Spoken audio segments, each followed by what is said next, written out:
really cool job. We get to pretty much start with nothing and invent a new musical instrument.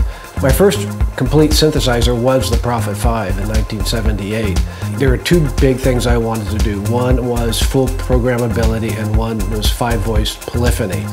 Because before that, you could only play one note at a time on a synthesizer. So I definitely did both of those, and it pretty much revolutionized the whole keyboard industry from that point. Everybody had their own interfaces, but they didn't talk to each other. And so that's why we invented MIDI. And once we did that, the whole industry just exploded.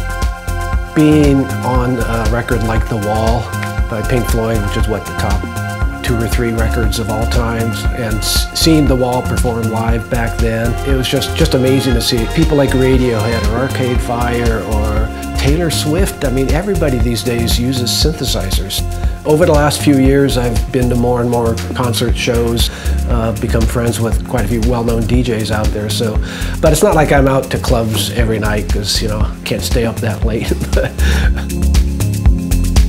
To me, hardware is a real musical instrument.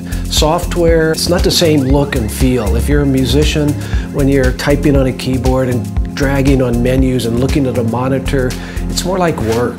But there's something about something you can hold, and if you come back in 10 years, this knob will do exactly the same thing as it did before. And that's why analog synthesizers have done so well. It's very easy for people to connect with how that knob works. It's just, there's something very musical about it.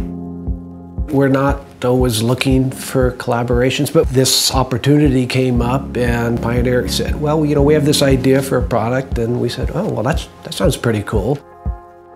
The most important part about this sampler is the synchronization of it and the ease of integration.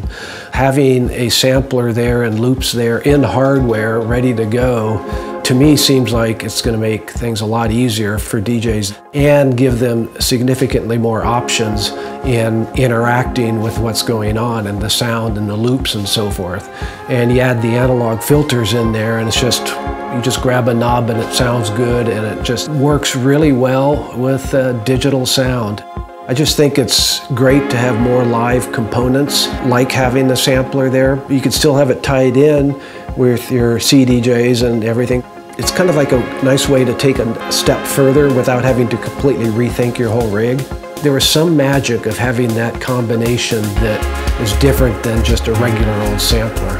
As people start getting into it and they'll realize, oh, well, I could start doing this, I could start doing this, I could do it all on the fly, and then I just tweak the filter and just add a little bit of whatever you want at any point. On this one, we actually have 2 filters. We have the low pass and the high pass.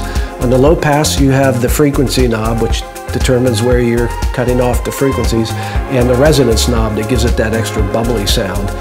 There's also a drive control, which just kind of adds a little extra oomph, kind of like an overdrive to the low-pass filter, just to give it, you know, that much more character and personality. And personality is actually a very important part of a filter. You could technically have the same specs on 2 different filters, and one could sound really interesting and one kind of bland, even though electronically they're doing pretty much the same thing.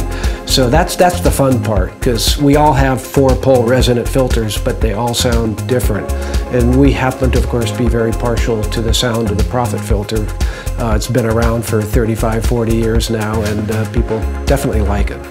The thing about analog is it's never 100% exactly the same, so one unit to the next, it'll sound mostly the same, but there's always something that's going to be a little bit different, and as it responds, it's always going to be a little uneven, and it's kind of like the imperfection that really makes it come alive like that.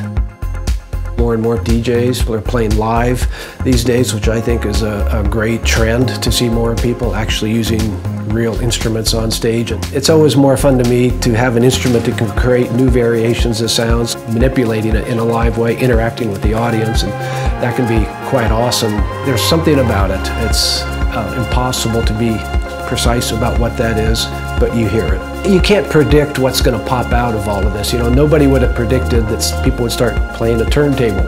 And that's why I think it's important for DJs to expand beyond, you know, showing up with a laptop and making things more musical, more live, more risky, making it more of a visual thing to watch somebody actually perform, and think it's going to be interesting to see how people use it. You can't predict it, and it'd be hard to try, but it's just going to be fun to watch.